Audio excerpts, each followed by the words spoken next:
So I talk a lot about Elden Ring's multiplayer, and a lot of that talk is criticism. Some would argue too much. Some undoubtedly younger than me viewers go so far as to accuse me of yapping. Fair enough. But I talk about it so much and criticize it so much because it's such a captivating subject for me. More specifically, Souls multiplayer is the thing I just can't get over. The thing that captures so many unique beats that nothing else even comes close. So I'm making this video to explain why I can't just accept Elden Ring's multiplayer for what it is, and why I feel the need to critique it so consistently. If you know, you know. If you don't, allow me to elaborate. I have people recommend to me other Souls-likes such as Lies of P or Lords of the Fallen, but realistically, they're not even plausible replacements. They don't strike the right balance of single-player and multiplayer, with Lies of P omitting multiplayer entirely, among other more serious issues. Lies of P doesn't have character creation, and the build diversity isn't really what I'm looking for. Lords of the Fallen is frankly too much imitation and not nearly enough innovation for me to take it seriously. And these are, as far as I'm aware, the closest contenders. I want to say, I am not against other developers making these sorts of games. I think every developer could learn from what From Software has accomplished with the Souls series. But these lessons are rarely learned in full. It seems most other studios hyperfixate on a handful of design elements and then take them to either a logical sidestep or attempt to advance them. They don't seem as interested in designing a full replacement, or, if they are interested, are unable to do so. And that makes sense. The way From Software builds games is so unique and so difficult to quantify that a sincere attempt to replicate the process in its entirety would practically guarantee failure. Not to say I wouldn't encourage a developer to try. From Software may have built something truly special, but that doesn't mean something similarly great can't come out of imitation with sincere inspiration. But why am I talking about other games? Because I want to impart to you my perspective when it comes to criticisms or analysis around Elden Ring. Basically, I want to tell you the core of why I make videos. There is no alternative to Elden Ring. There are older games in the series, sure. There are mods of all types, of course. But as far as an actual, serious, mainline competitor to which I could take my business, there are exactly 0 options.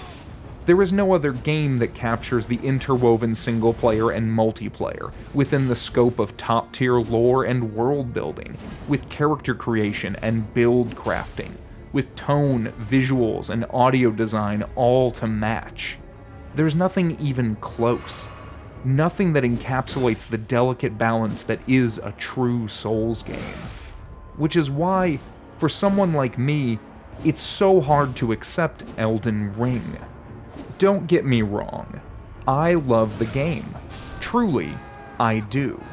I cannot stress enough that I have sincerely enjoyed Elden Ring and am glad they made it. But it's hardly perfect, and, to be honest, I don't enjoy it half as much as I wish I did. I find the open world design wholly unappealing. It has its merits, and it's pretty good at being an open world, but I find the mix of action combat and exploration to be nothing short of exhausting when you're trying to work your way through, especially on a second playthrough. I find the story to be a little underwhelming despite its epic scale. The sheer number of reused bosses and enemies throughout the world makes each encounter less and less special, and it breaks my sense of immersion as I'm forced to think these are meant largely as filler rather than meaningful placements. Ideas and concepts they couldn't decide where to put, so they end up repeated without any apparent reason. The hilarious anime-esque Ashes of War and extreme power scaling on basically every spell and weapon make me wish I was playing old-school Dungeons & Dragons instead of explosions and lasers. Not that I don't like anime, I just don't always want to play anime when I'm shifting into dungeon mode. But I could forgive all of that. There's nothing that constitutes a deal breaker or, realistically, would otherwise draw much active criticism. I could move past it all if only the multiplayer engaged me. I can assert that because I had many of the same criticisms of Dark Souls 3. I thought the world building and lore was largely self-referential, instead of establishing itself as a standout entry. Where many fans hated Dark Souls 2 for what it did differently, I found frustration with where Dark Souls 3 stayed the same. As a follow-up to Bloodborne, a dramatically more unique title, Dark Souls 3 played like a greatest hits compilation. In fact, until the end of the Ringed City, I never really felt like Dark Souls 3 had a true identity of its own. But it had an ace up its sleeve in the form of improved multiplayer. For those of you who never experienced early Dark Souls multiplayer, it was rough. Summon signs were inconsistent, the level range wasn't nearly as understood as it is now, finding a cooperator was a genuine treat, and being invaded a genuine terror. But the through line, at least in my experience, was inconsistency. Dark Souls 2 tried to address a number of issues with soul memory and the name-engraved ring, but it was far from perfect. The brackets were arbitrary, and while being able to still summon after a boss was defeated was a great system, the divorce of level and matchmaking made for major power discrepancies. A fun system, to be sure, though not exactly the most consistent. But finally, in Dark Souls 3, multiplayer just worked. It was still janky, still built on weak netcode, but for the most part, it worked. Passwords made cooperation a breeze. The combat had been fine-tuned and tightened up in so many ways. Weapon-level matchmaking lowered power discrepancies, and a 6-player limit coupled with Covenant invasion zones made PvP better than ever. There was a way to engage at pretty much any level, and the community had never been larger. A lot of content creators made their debut with the game, and it stands as the pinnacle of Souls PvP for many. It didn't matter if the level design wasn't what people had hoped for.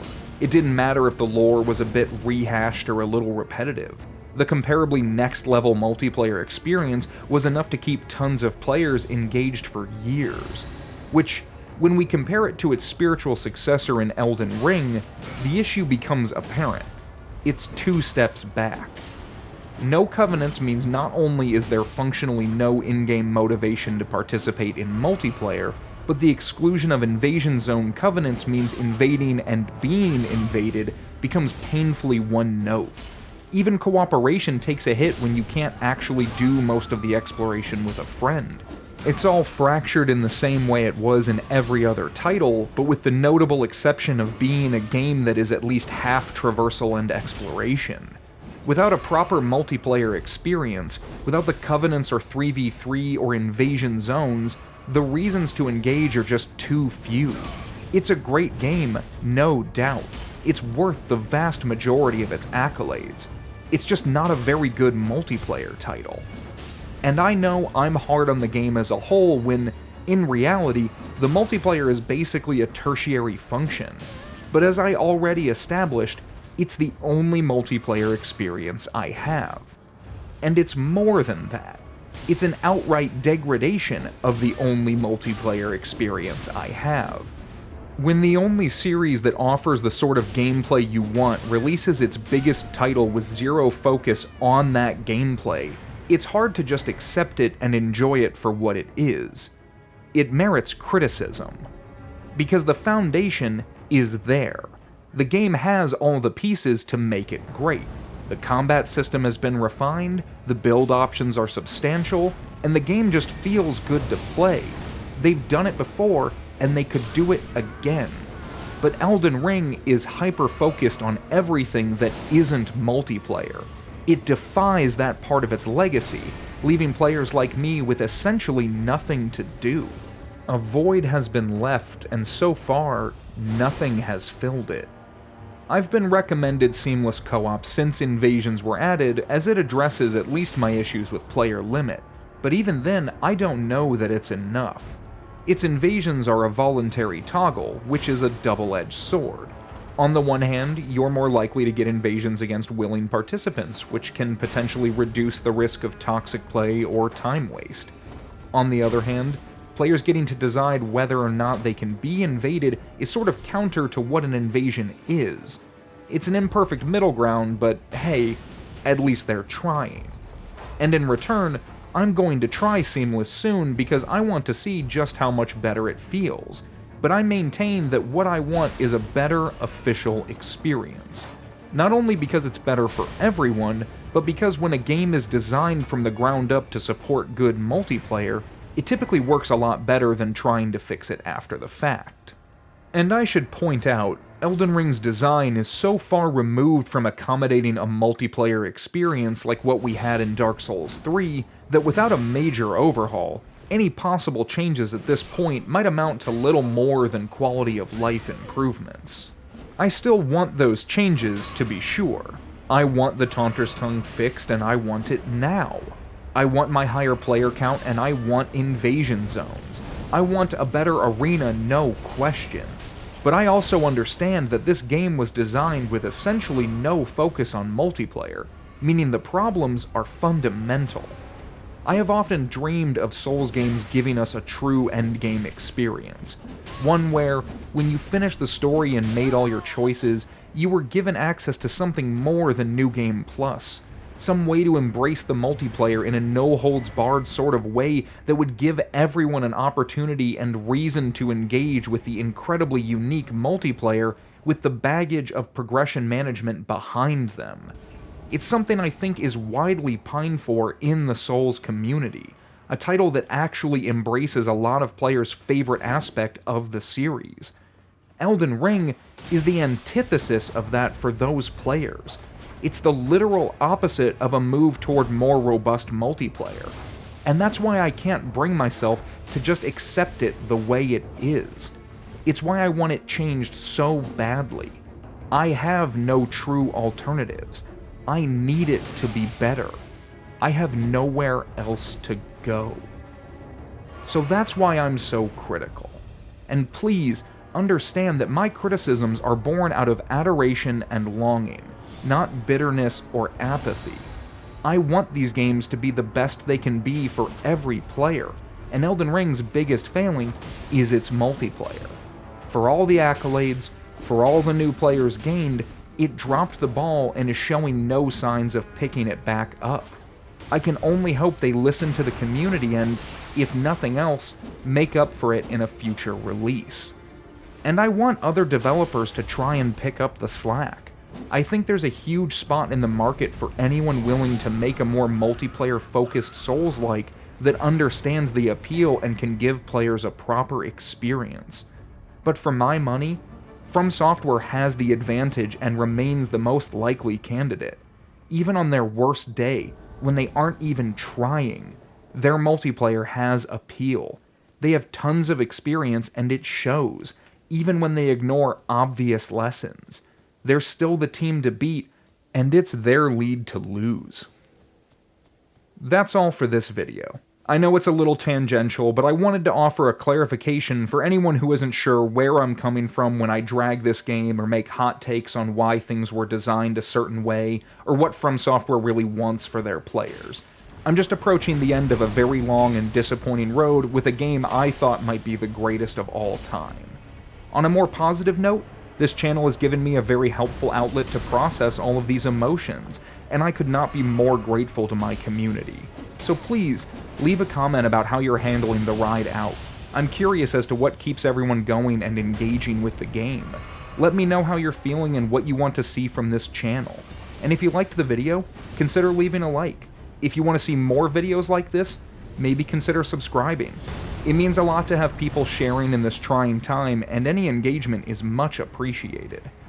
And we still have patches remaining. We don't know how many, we don't know how good, but we know we have more to come.